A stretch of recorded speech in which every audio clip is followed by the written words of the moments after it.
যেন তেন পরীক্ষা বিশ্বনবী দেন নাই। এমন এমন পরীক্ষা রব্বুল আলামিন বিশ্বনবীর কাছ থেকে নিয়েছেন, গোটা বিশ্বের কোন নবী ওই পরীক্ষা দেয় নাই। আল্লাহর হাবিব সাল্লাল্লাহু আলাইহি ওয়াসাল্লামকে পাগল বলা হয়েছে, কবি বলা হয়েছে, গণক বলা হয়েছে, গণক। আল্লাহ রাসূল সাল্লাল্লাহু আলাইহি ওয়াসাল্লামকে বলা হয়েছে আফতার, লেজ কাটা, নির্বংশ। আল্লাহর হাবিব সাল্লাল্লাহু আলাইহি ওয়াসাল্লাম যখন মক্কায় সালাত পড়তেন, উটের পচা নাড়ি ভুড়ি পিঠে চাপিয়ে দেয়া হতো। 3 বছর শিয়াবে আবি তালেবের জেলখানায় বন্দী ছিলেন। আপনি বন্দী ছিলেন কয় বছর? আমি ছিলাম কয় বছর? আল্লাহর হাবিব সাল্লাল্লাহু আলাইহি ওয়াসাল্লাম কয় বছর বন্দী? এটা অর্থনৈতিক আগ্রাসন, সামাজিক বয়কট। এদের সাথে কারোর বিয়ে হবে না, এদের কাছে কোনো পণ্য বিক্রি করবে না, এদের থেকে কিছু কিনবে না। প্রথম বছর যেহেতু ওনারা ছাগল চড়াতেন, ছাগলের গোশত খেলেন।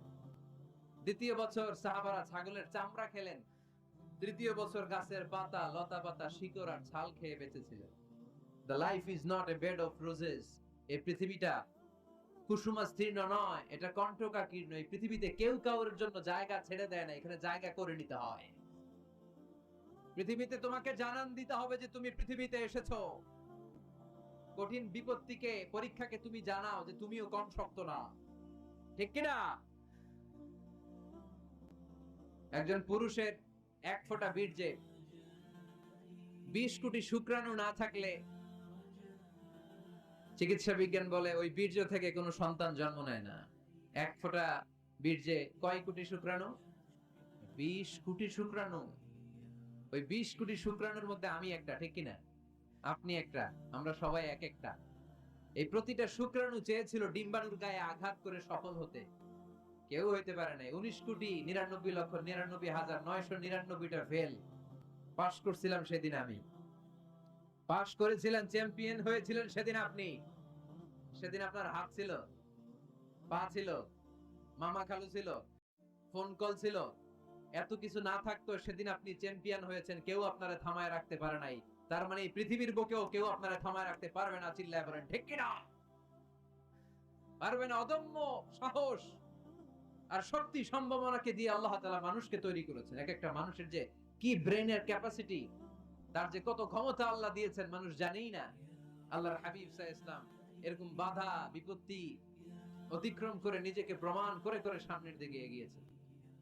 3 বছর জেল খাটলেন। মক্কা থেকে 80 কিলোমিটার পথ পাড়ি দিয়ে তিনি তায়েফে গেলেন। নিজের লাভের জন্য না, তায়েফবাসীরা যেন জাহান্নামে ফেরেশতাদের লাথি না খায়, তায়েফবাসীরা যেন জাহান্নামের আগুনে না জ্বলে, ওদেরকে বাঁচানোর জন্য, ওদের লাভের জন্য আল্লাহর হাবিব সাল্লাল্লাহু আলাইহি ওয়াসাল্লাম গিয়েছিলেন। সেখানে তিনি ওয়েলকামড হন নাই, সেখানে পাথর বৃষ্টি মারা হয়েছে।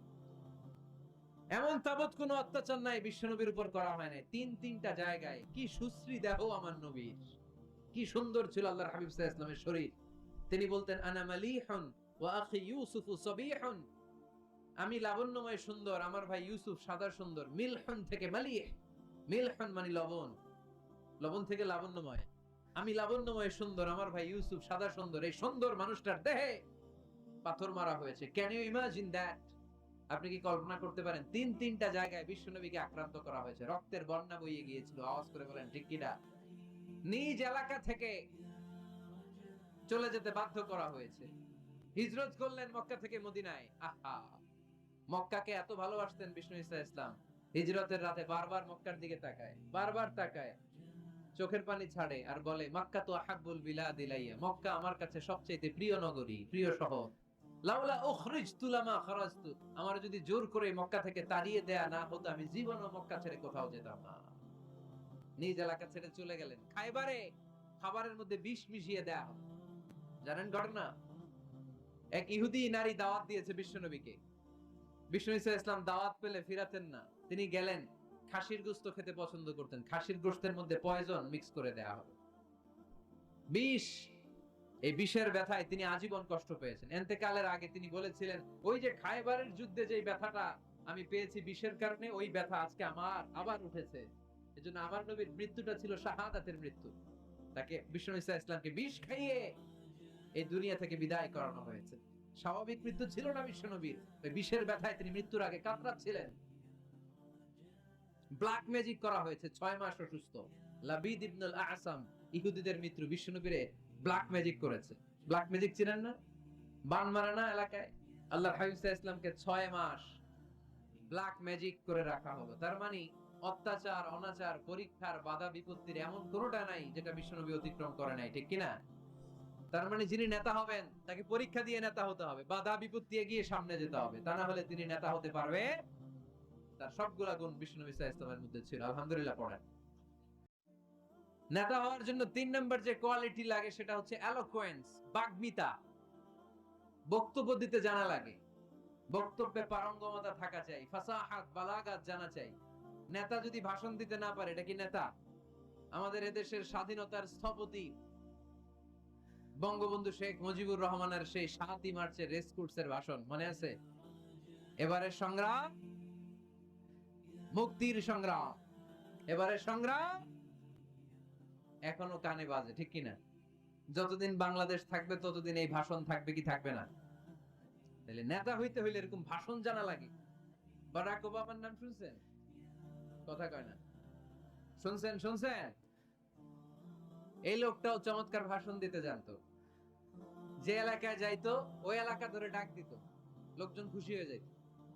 নির্বাচনে জিতে প্রথমে উনি গেল শিকাগো সিটিতে, আমেরিকা একটা শহর আছে শিকাগোতে, বিশাল বড় অ্যাসেম্বলি। উনি ভাষণ শুরু করলেন এভাবে, হ্যালো শিকাগো, মানে পুরো শিকাগো শহরটার একটা ডাক দিলেন। শিকাগোর লোক তো আনন্দে আটখান হয়ে কাই, খুশি। তার মানে নেতাকে ভাষণ দিতে জানতে হয়। কথা বলতে না জানলে নেতা হইতে পারে? কথা বলেন। বক্তব্যে পারঙ্গমতা থাকা চাই, অসাধারণ বক্তব্য দেওয়ার ক্ষমতা থাকা চাই। এবার আসুন দেখি বিষ্ণু ইসা ইসলামের এটা ছিল কি ছিল না? আল্লাহর হাবিব সাল্লাল্লাহু আলাইহি ওয়াসাল্লামের বক্তব্য দেওয়ার গুণাবলী ছিল কি ছিল না? সহিহ মুসলিমের বর্ণনা, আল্লাহর হাবিব সাল্লাল্লাহু আলাইহি ওয়াসাল্লাম বলেন, উতিতু জাওয়ামিউল কালিম, আমাকে আল্লাহ তাআলা জাওয়ামিউল কালিম দিয়েছে। মানে আমি এমন কথা বলি, কথাগুলো ছোট কিন্তু এর আবেদন অনেক বড়। আমি কথা বলি অল্প কিন্তু এটার impact in the heart of people, in the heart of the listener, যারা শুনে তাদের হৃদয়ে এটার প্রভাব অনেক বেশি। আমার কথাগুলো concise in wording but comprehensive in meaning. বলি কম, অর্থ বেশি। হাজার লাইন ব্যাখ্যা করো, আমার কথাকে ব্যাখ্যা শেষ করা যায় না। চিল্লায় বলেন ঠিক কিনা? তিনি জাওয়ামিউল কালিম জানতেন, এত সুন্দর পরিষ্কার পরিচ্ছন্ন আরবি ভাষায় তিনি কথা বলতেন। আবার আম্মা জান বলেন, সেই বুখারীর বর্ণনা, আল্লাহর হাবিব সাল্লাল্লাহু আলাইহি ওয়াসাল্লাম যখন বক্তব্য রাখতেন, লাউ আদ্দাহুল আদুলা আহসাহু, কেউ যদি চাইতো আল্লাহর হাবিব সাল্লাল্লাহু আলাইহি ওয়াসাল্লাম বক্তব্যে কয়টা বাক্য বলেছেন, কয়টা শব্দ বলেছেন, কয়টা বর্ণ ব্যবহার করেছেন, চাইলে প্রতিটা বাক্য আর শব্দ হাতে গোনা যেত। সুবহানাল্লাহ নাই? এত সুন্দর পরিচ্ছন্ন আরবিতে তিনি বক্তব্য করতেন, কথা বলতেন।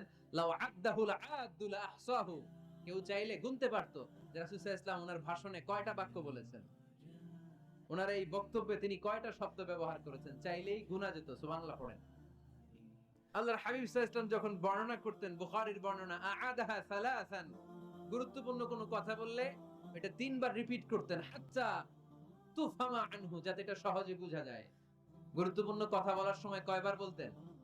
আল্লাহর হাবিব সাল্লাল্লাহু আলাইহি ওয়াসাল্লাম একবার তাকওয়ার ওয়াজ করছিলেন আর বলছিলেন, আত-তাকওয়া হা হুনা, আত-তাকওয়া হা হুনা, আত-তাকওয়া হা হুনা, ওয়া ইউশিরু ইলা সাদরিহি সালাসা মাররাত। তাকওয়া এখানে, তাকওয়া এখানে, তাকওয়া এখানে বলে তিনি অন্তরের দিকে ৩ বার ইঙ্গিত করেছেন। সুবহানাল্লাহ পড়বেন না? তাকওয়া থাকে কোন জায়গায়? কোথায়? নাকি আল্লাহর হাবিব বলছেন আত-তাকওয়া হা হুনা, আত-তাকওয়া হা হুনা, আত-তাকওয়া হা হুনা। কি বলছেন? আত-তাকওয়া হা হুনা। তাকওয়া থাকে হৃদয়ে। তার মানে গুরুত্বপূর্ণ কথা বলার সময় আল্লাহর হাবিব সাল্লাল্লাহু আলাইহি ওয়াসাল্লাম ৩ বার রিপিট করতেন। সুবহানাল্লাহ পড়েন। এরপর আম্মা জান আয়েশা রাদিয়াল্লাহু তাআলা আনহা বর্ণনা করেন, বুখারীর বর্ণনা, ইয়াতাকাল্লামু বিকালামিন বাইয়িন ফাসলিন, আল্লাহর হাবিব যখন কথা বলতেন, ইয়াতাকাল্লামু বিকালামিন বাইয়িন, সুস্পষ্ট ভাবে কথা বলতেন, ফাসলিন, থেমে থেমে কথা বলতেন, ইয়াতাহাফফাযুহু মান জালাসা ইলাই, তার আশেপাশে যারা বসে থাকতো চাইলে সবগুলো কথা সহজেই মুখস্থ করে ফেলতে পারতো। ইয়াতাকাল্লামু বিকালামিন বাইয়িন, সুস্পষ্ট কথা বলতেন, অস্পষ্ট কোনো কথা আল্লাহর হাবিব সাল্লাল্লাহু আলাইহি ওয়াসাল্লাম কখনো বলেন নাই। ফাসলিন, থেমে থেমে, এক বাক্য শেষ আরেক বাক্য, এক কথা শেষ আরেক কথা। ইয়াতাহাফফাযুহু মান জালাসা ইলাই, এত সুন্দর করে বলতেন তার আশেপাশে যারা বসা চাইলে এগুলো মুখস্থ রাখতে পারতো। আওয়াজ করে পড়তে হবে আল্লাহু আকবার। আবার আল্লাহর নবী মাঝে মাঝে আবেগ ঘন বক্তব্য দিতেন। সাহাবারা বলেন বিশ্বনবী মাঝে মাঝে এমন বক্তব্য রাখতেন, ওয়াজিলাত মিনহাল কুলুব যারাফাত মিনহাল আয়ুন। বিশ্বনবীর বক্তব্য শুনে আমাদের হৃদয় বিগলিত হয়ে যেত। বিশ্বনবীর আলোচনা শুনে, নসিহত শুনে আমাদের চোখ দিয়ে ধার ধার করে পানি ঝরতো, ধার ধার করে চোখ দিয়ে পানি ঝরতো, হৃদয় বিগলিত হয়ে যেত। তার মানে আবেগ ঘন বক্তব্য দিতে জানতেন। আবার পাশাপাশি বিশ্বনবী মাঝে মাঝে জেহাদি বক্তব্য দিতেন, তেজস্বী বক্তব্য দিতেন। হাত্তা ইহতামাররাত আইনা ওয়া আলা সাওতু ওয়াশতাদ্দা গাদাবু। মাঝে মাঝে যখন জ্বালাময়ী তেজস্বী ভাষণ দিতেন, চেহারাটা লাল হয়ে যেত, চোখগুলো লাল হয়ে যেত, বিশ্বনবীর কণ্ঠ উঁচু হয়ে যেত, রাগে তিনি গড়গড় করতে থাকতেন, মনে হচ্ছে তিনি সেনাবাহিনীর কমান্ডার। সুবহানাল্লাহ পড়েন। এই বর্ণনাগুলো থেকে বোঝা যায় একজন বক্তার বক্তব্য দেওয়ার যত কোয়ালিটি থাকতে পারে, যত চমৎকার বক্তব্যের পারঙ্গমতা থাকতে পারে, তার সবগুলো আমার নবীর মধ্যে ছিল কি ছিল না? আওয়াজ করে বলেন, ছিল কি ছিল না? তার মানে নেতৃত্বের যে গুণাবলী, তার 3 নাম্বার গুণাবলী হচ্ছে বাগ্মিতা, এলোকোয়েন্স। নেতার কথা বলতে জানতে হবে। আর তার সবগুলো গুণ আমার বিশ্বনবীর জীবনের মধ্যে পাওয়া যায়, ঠিক কি না? নেতা হতে হবে broad minded. The leader should be accommodative mentalities. নেতার অ্যাকোমোডেট করার মেন্টালিটি হতে হবে। উনি সবার, আপনি সবার। আপনার হৃদয়টা হইতে হবে এরকম আকাশের মতো বিশাল, সাগরের মতো উদার। নেতা হইতে হইলে ব্রড মাইন্ডেড হইতে হয়, অ্যাকোমোডেটিভ হইতে হয়, তাই না? এবার আসেন দেখি, আমার বিষ্ণু ইসা ইসলাম যে নেতা ছিলেন, উনি কি ন্যারো মাইন্ডেড ছিলেন না ব্রড মাইন্ডেড? কথা বোঝে নাই বোধহয়। ব্রড মাইন্ডেড ছিলেন। কত ব্রড মাইন্ডেড? আল্লাহ রাসূল সাল্লাল্লাহু আলাইহি ওয়াসাল্লামের ব্যাপারে আল্লাহ পাক বললেন, ওমা আরসালনাকা ইল্লা রাহমাতাল লিল আলামিন। I have sent you as a mercy for the entire universe. নবী হে, আমি আপনাকে গোটা বিশ্বের সবার জন্য রহমত করে, বিশ্ববাসীর জন্য রহমত করে প্রেরণ করেছি। বুঝে শুনে উত্তর দিয়েন তো, আল্লাহ কি এখানে বলছেন ওমা আরসালনাকা ইল্লা রাহমাতাল লিল মুসলিমিন? বলছে রাহমাতাল লিল মুত্তাকিন, রাহমাতাল লিল মুসাল্লিন? কি বলছে? আল্লাহ বলেছেন ওমা আরসালনাকা ইল্লা রাহমাতাল লিল আলামিন। নবী হে, আমি আপনাকে গোটা বিশ্বের সবার জন্য রহমত করে দুনিয়ায় প্রেরণ করেছি। তিনি সবার জন্য রহমত, সবার জন্য। আল্লাহ রাসূল সাল্লাল্লাহু আলাইহি ওয়াসাল্লাম ছিলেন ব্রড মাইন্ডেড, সবার জন্য তিনি রহমত। মানুষের জন্য রহমত, জিন জাতির জন্য রহমত, ফেরেশতাদের জন্য রহমত, মৎস্যকুলের জন্য রহমত, পক্ষীকুলের জন্য রহমত, গোটা বিশ্বের সবার জন্য। আস্তিকদের জন্য যেমনি রহমত, নাস্তিকদের জন্য রহমত, ঠিক কি না? আল্লাহর হাবিব সাল্লাল্লাহু আলাইহি ওয়াসাল্লাম একবার একটা লাশ দেখে দাঁড়িয়ে গেলেন। কি দেখে? লাশ দেখে দাঁড়ালেন। সাহাবারা বললেন, ইন্নাহু ইয়াহুদি। নবী, ইন্নাহু ইয়াহুদি, এটা ইহুদির লাশ, আপনি দাঁড়ালেন যে? আল্লাহর হাবিব সাল্লাল্লাহু আলাইহি ওয়াসাল্লাম বললেন, আওয়ালাইসাত নাফসান, এটা কি মানুষ না? হোক না ইহুদি, হোক না খ্রিস্টান, হোক না আস্তিক আর নাস্তিক, আমি তো মানুষ দেখে দাঁড়াইছি। সুবহানাল্লাহ কইবেন না? এজন্য সবাইরে আগে মানুষ মনে করুন। আগে কি মনে করবেন? পরে দলাদলি কইরেন। আমরা দেখা মাত্র বলি কোন পীরের মুরিদ? দেখা মাত্র প্রথম প্রশ্ন কি? হ্যাঁ, কোন পীরের মুরিদ? কোন দল করেন? হ্যাঁ, ভারতপন্থী না পাকিস্তানপন্থী? আছে না নাই? এই যে দলাদলি, খালি পিস পিস করি, খালি ভাগাভাগি। যারা পিস পিস করে আল্লাহ এদেরকে পিস পিস করে ফেলবে, ঠিক কি না?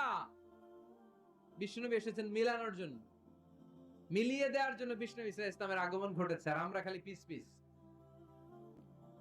আমরা আহলে হাদিস মসজিদ বানাই এক জায়গায়, এক এলাকায় আহলে হাদিস মসজিদ, আর এক এলাকায় হেরাও বানাইছে হানাফি মসজিদ। আছে না নাই?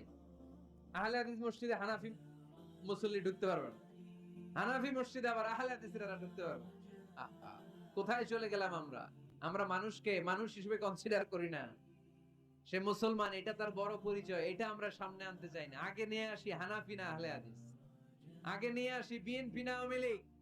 সে যে মানুষ, তার বড় পরিচয়। তারপর সে মুসলিম, সে আমার ভাই, এটা আমরা ভুলে গিয়েছি। আওয়াজ করে বলেন ঠিক কি না?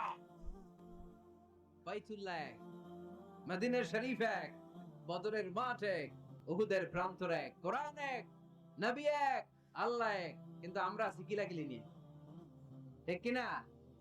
এই কিলাকিলি আমরা আর করতে চাই, দলাদলি আমরা করতে চাই, আমরা ঐক্য চাই। আমরা কি চাই?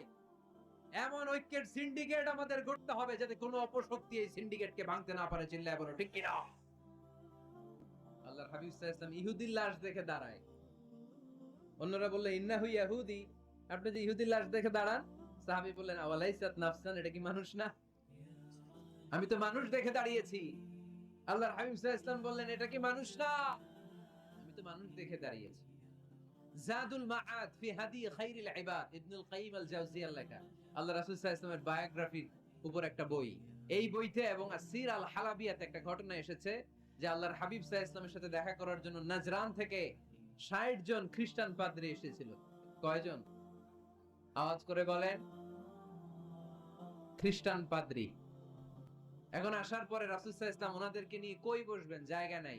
এক সাহাবী বলে এক কাজ করি, যেহেতু দুপুরবেলা আসছে, পাহাড়ের ছায়া আছে, এই ছায়াতে নিয়ে বসি। আল্লাহর হাবিব বললেন না, এরা খ্রিস্টান মেহমান, আবার পাদ্রী, ওই ধর্মের আলেম, এদের কি বুঝি পাহাড়ের মরুভূমিতে নিয়ে বসা যায়? আরেক সাহাবী বললেন ইয়া রাসূলুল্লাহ, আমার খেজুর বাগানের সব খেজুর পেড়েছি, এবার খেজুরের পাতাগুলো কাটলে সমস্যা নাই, সব খেজুরের পাতা কেটে বাগান থেকে এনে আমি খেজুর পাতার একটা বিছানা বানায় দেই বড় করে, এটাতে নিয়ে বস। আল্লাহর হাবিব সাল্লাল্লাহু আলাইহি ওয়াসাল্লাম বললেন এটা কথা বললা? এরা খ্রিস্টান পাদ্রী, এদেরকে খেজুর পাতার বিছানায় বসানো যায়? কই বসাবো? বলতে বলতে ৬০ জন খ্রিস্টান পাদ্রী চলে আসছে। আল্লাহর হাবিব সাল্লাল্লাহু আলাইহি ওয়াসাল্লাম উপায় অন্তর না দেখে ৬০ জন খ্রিস্টান পাদ্রীর জন্য মসজিদে নববীর দরজা খুলে দিয়েছেন। আল্লাহর নবীর মসজিদে খ্রিস্টানরা ঢুকতে পারে। আল্লাহর নবী ইহুদিকে দেখে সম্মানার্থে দাঁড়িয়ে যায়, আর আমাদের হানাফি ভাইরা আহলে হাদিস মসজিদে ঢুকতে পারে না। আমাদের আহলে হাদিস ভাইরা হানাফি মসজিদে ঢুকতে পারে না। এটার নাম ইসলাম নয়, এটার নামই বাড়াবাড়ি। এটাই বাড়াবাড়ি, এটাই বাড়াবাড়ি, এটার নাম ইসলাম না হয়। ইসলাম হচ্ছে ঐক্যের নাম, ইসলাম হচ্ছে ভালোবাসার নাম, ইসলাম হচ্ছে ভ্রাতৃত্বের নাম। এজন্য নেতা হইতে হইলে কলিজা হইতে হবে কত বড়? কত বড়? হাত দিয়ে দেখাও মুসলমান কত বড়? এত বড় কলিজা লাগবে, ব্রড মাইন্ডেড হওয়া লাগবে নেতা, অ্যাকোমোডেটিভ মেন্টালিটির হতে হবে। আল্লাহর হাবিব সাল্লাল্লাহু আলাইহি ওয়াসাল্লাম সব সময় অ্যাকোমোডেটিভ মেন্টালিটির ছিলেন, সবাইকে অ্যাকোমোডেট করতেন, দলাদলি নাই। You all are welcome in our Islam. এজন্য অনেক হিন্দু ভাইরাও আমাদের তাফসীর প্রোগ্রামে আসে, ঠিক কি না? হিন্দু ভাইরা আসে, সবার জন্য আমাদের দিল দরিয়া, আমাদের হৃদয় ওপেন, কারণ আমরা রাহমাতাল লিল আলামিনের অনুসারী। আমাদের সেলিব্রিটি হচ্ছে রাহমাতাল লিল আলামিন। আমরা যাকে অনুসরণ করি তিনি রাহমাতাল লিল আলামিন। তিনি আলাদা কোনো বর্ণের নবী নন, জাতিগোষ্ঠীর নবী নন, কোনো আলাদা সম্প্রদায়ের নবী নন। তিনি রাহমাতাল লিল আলামিন, গোটা বিশ্বের জন্য তিনি রহমত। চিল্লায় বলো ঠিক কি না?